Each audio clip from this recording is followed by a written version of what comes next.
First this week, the government U-turned straight into a brick wall. After imposing a 3-line whip on its MPs to overhaul the parliamentary standards watchdog and prevent the suspension of Owen Patterson, the plans were put on hold the next day, a fact that Patterson learned hilariously from Laura Kunsberg while he was in Tesco, leading him to resign. Boris Johnson and his outriders were bullish about the vote last week, but it's all gone terribly wrong. Sleaze is on the front pages every day, and Johnson is facing calls to apologise. Naomi, simple question. Do you think that the Patterson story would have fizzled out if not for the Leadsom amendment, the attempt to save him? If I'm to remain consistent with my pessimistic and completely inaccurate prediction from last week, I'm inclined to think it would have. I think a couple of probably about 3 things that gave this legs. One was Patterson's sort of complete lack of contrition. Absolute refusal. The interviews he gave the night before. It was amazing. I'd do it again. Exactly. Bring on. Don't say that. Repeated wrongdoing, just any acknowledgement of it, none. The second, there was the government default readiness to slip him off the hook, which is probably why Patterson didn't acknowledge his wrongdoing, because if he did, why would the government be trying to get him off? But I think the main reason it's really stuck is because it is so easy to understand. You can sum it up in 12 words. Man took money, broke rules, government changed rules to get him off. And I think that goes a long way to explain why the Daily Mail jumped on it as well. Unlike some of the bullying allegations and things that was a bit more nuanced as to what had actually happened, it was just so clear-cut and so easy that the right-wing press hooked onto it, and that was it. Now, a 3-line whip is no small thing. You have to resign a ministerial post if you break it. How much sympathy do you have for the MPs who are now furious about being left in the lurch by Johnson? Very little. Right. Very, very little. An MP's primary duty is to the country, to the people who elect them, to democracy and parliament, not to their party. That is like a 4th or 5th order obligation. And in theory, where do the other employers come in that? I mean, look, for a good government, these priorities should overlap more times than they don't, but they rarely seem to with Johnson and co. And I don't know if you heard the story of Christian Wakeford MP. He's one of the new Red Wall Tory MPs, I think Bury South, who, after abstaining on the vote in the lobby, reportedly, and this was reported in the Times, approached Patterson in the lobby and called him a "see you next Tuesday." Wow. In the lobby. And I'm sorry, Christian, if you're listening, which I'm sure he is not. Expletives after the fact don't count. He abstained, but if he knew it was wrong, he should have voted against it with the other 13 Conservative MPs that were brave enough to do that. I just think the main problem that he and others have had with it, these backbenchers who are now sort of crying foul because they were whipped and then the government rode back from it, it's because it's hurt their re-election. And some of them, like Wakeford, only have a 400 vote majority in their seats, so they're just worrying about themselves rather than the big principle issue of it all. I would say that if I was in charge of Hansard, I would asterisk his abstention. Yeah. Then told subject of the amendment that he was a C word. I do think that should be. It's not. I don't think Hansard pick up the lobby conversation. No, it's a shame. It's a shame. Yeah. Alex, the papers, including the Tory papers, are on the hunt for dodgy MPs with lucrative second jobs. The Mail led with Geoffrey Cox working from the British Virgin Islands for a month when he should have been in Parliament. In fact, he's only spoken in one Commons debate since February 2020. He used to be such a fixture of the podcast. In the past, as Naomi says, they've given government corruption a pass. What's changed? What's awakened their moral ardour? So I keep going back to the 90s Tory sleaze thing, and I keep going back to the expenses scandal, and I keep making this point that retrospectively things become a point in time. But if you look at them back then, they took place over a period of months. These things are cumulative. So Tory sleaze didn't happen overnight. The expenses scandal went on for over a year. It was in the papers. And so actually what we're seeing now is the culmination of a series of stories about sleaze and a number of things that I think have upset different bits of Johnson's support. So the new Red Wall voters and MPs are seeing no sign of levelling up. Yep. Instead, they have to defend cuts to universal credit. The Southern MPs, many of whom are defending tiny majorities, are hearing all the talk about infrastructure up north and seeing no money. the traditionally neoliberal quarters of the press are not happy with a high tax and spend Tory government. That's not what they signed up for. The traditional sort of dutiful Tories, because there are many of them, are not happy with a government that is behaving indecently, frankly. And everyone is unhappy about an administration that combines being incredibly bullish in its reaction and then crumbles at the first sign of opposition. It's a weird hangover from the Cummings era, I think. It's left them with the instinct to say, fuck you, to any kind of criticism, but they don't have the mettle to see it through. The moment there is a backlash, they just U-turn. And that leaves the people that you ask to go out to the media to defend you, to go in a particular lobby in the House of Commons, looking like fucking idiots, frankly. Well, there's been backbenchers, as you point out, are increasingly restive. Vice chair of the Tory party, Andrew Bowie, who has a marginal Scottish seat, resigned on a matter of principle. Chief Whip Mark Spencer has apparently been briefing MPs that the order for the whip came from Johnson, not him, Gov. Is this a sort of serious breakdown in Johnson's control over a party that basically doesn't like him? I really do think it is, because a government with a majority of 80 shouldn't be in this kind of constant retreat. And they are, and they have been for really quite months since the Hancock resignation. I think they've been on the back foot. And now that the polls are beginning to turn, they sense danger that this could turn into a death spiral. I mean, Andrew Bowie resigned yesterday as vice chair of the Tory party. Directly, he says this had nothing to do with the Patterson affair, but every single unnamed contact of his is briefing the press that it was about that. Right. Spencer has also been implicated now in the Geoffrey Cox affair, because Geoffrey Cox's statement is saying that I flew to the Virgin Islands and used the COVID exemption to vote by proxy with the chief whip's blessing, that I cleared it with the chief whip. So there's a kind of internal implosion going on.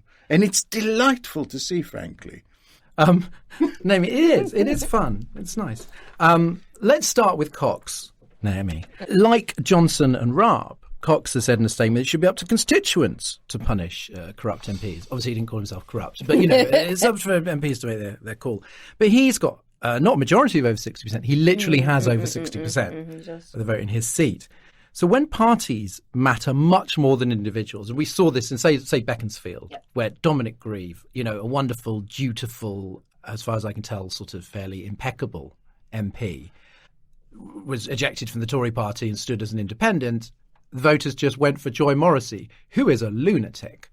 So clearly that's not how voters behave. So is this just an obvious kind of bullshit response?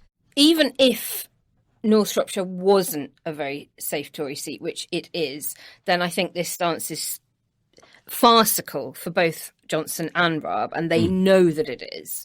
And they know that it's because of our antiquated voting system that even the vast majority of the country, thinking they're crooks and should be out on their ear, could still pull off a majority for them, albeit maybe not necessarily an 80-seat majority. Let's just face it, this isn't good democracy, and that is why it is so important at the next election that we get the opposition parties to bloody well work together to win and deliver voting reform, because that is the only way we've got any cat's chance in hell of sort of ridding ourselves of MPs that behave like this. Unpacking that sort of argument rationally, does that mean that an MP, the rules for an MP in a safe seat, give much more leeway than one in a marginal who could be ejected much more easily? What about an MP who decides they're not going to go up for re-election in 5 years' time? Is this their time to basically trouser as much money as they can? I think it is. What about grabbing handfuls of banknotes? What about Goldsmith? Because they're being paid for their access. Ejected as an MP? I mean, look, a lot of these people are not brains, right? They are not the brightest of their generation that a major corporate is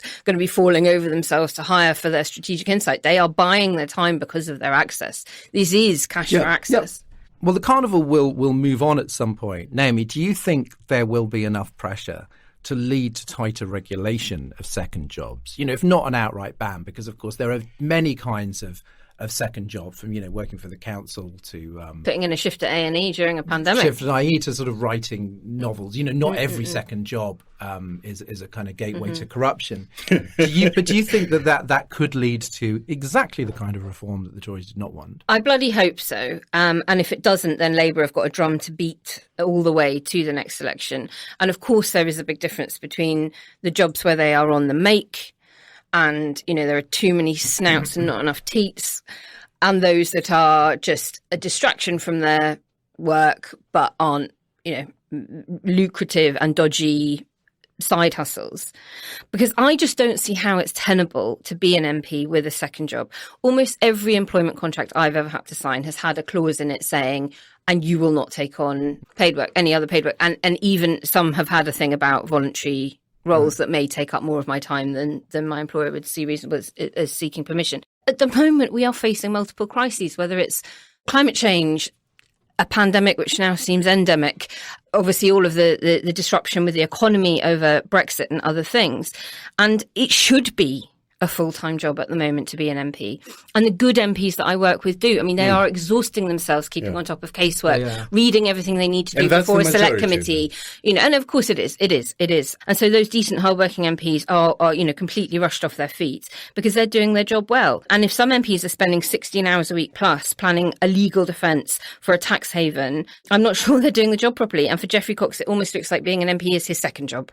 Not his first job, and the other thing is his second job. Well, it has been for the last 2 years. And I just don't buy the whole guff as well that you get about, it's important for, you know, MPs to have real world experience. Because you'll note that none of these MPs are hospital porters or, you know, working in social care, changing adult diapers. It's definitely a particular slice of the real world. one that involves the British Virgin Islands. Unless you have been involved in a lawsuit in the British Virgin Islands, you don't really know what it's like for average Britons. I sort of briefly raised this last week, and then Ian and I did this as yes, an oh god, did. what else? You did. This unpopular opinion, which is now sweeping the nation's discourse. If second jobs were to be banned, or many kinds of them were to be banned, that would effectively, obviously, be a sort of pay cut for some MPs. I've also seen the argument that actually being an MP is an odd. It can be a sort of golden ticket, but for a lot of people, there's no guarantee of career progression. You don't know how long you're going to be in office. You don't know if you're going to ever progress beyond being which is why they get a very good pension and you payoff. And you know, you're obviously taking time out for your own career. I'm just giving these are all the arguments that have been voiced. What do you think of the case that if you do want to reform the system, that a pay rise, not, as some people have suggested, tripling, but some kind of pay rise would facilitate that reform? Well, I think you can do the reform without the pay rise. And it is worth underlining that their £80,000 a year, approximate salary, is about 3 times that of the national average salary, and that's before expenses. So let's not be under any illusion that this is not a well-paid job. And the expenses are not a small element. And they are not. However, I do also agree with what you both said on that show, and I would commend it to listeners to hoover it up if you haven't, when you both said that there is an unnecessary and unhelpful populism around MPs' pay. And there just undoubtedly is. And you said that there are other ways people can make this kind of salary which don't attract the same level of criticism and scrutiny and intrusion into the lives of family members and all of that. And that, you know, you don't need to undertake a 5-week grueling reapplication for the job every time the Prime Minister feels like it's a good time to go to the polls because they're being particularly popular.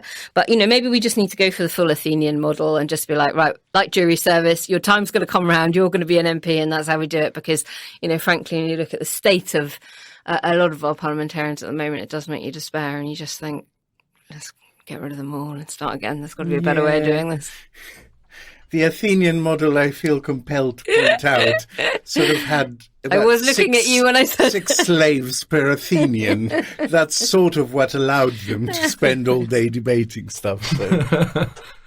Finally, Alex Johnson, we haven't mentioned him much, avoided the emergency debate on this to visit a hospital without a mask, obviously, because he doesn't need one. Even before the Patterson story really took off, the Tories had lost their poll lead, not because Labour had gone up, but actually because the Greens had surged, but Labour certainly hadn't gone down. You've been saying for a while that you think his hubris and overreach will be doom. He's a classicist. We will respect that. Fly to the sun, Icarus. Yeah. I mean, we're not doing, is this the end of Johnson? Because it's not. But what do you think has happened in the last week that will be a problem for him? So a friend of mine that works in Whitehall tells me they are terrified of this narrative that they all have their snouts in the trough. And the reason they're terrified of this narrative is because so many of them have their snouts in the trough. So it's potentially a sort of endless parade of stories like the ones we've seen in the last 10 days. Yeah, not going to run out. And that makes it really tricky because, I mean, do you deal with someone you know to be dishonest in the same way that you deal with someone you don't?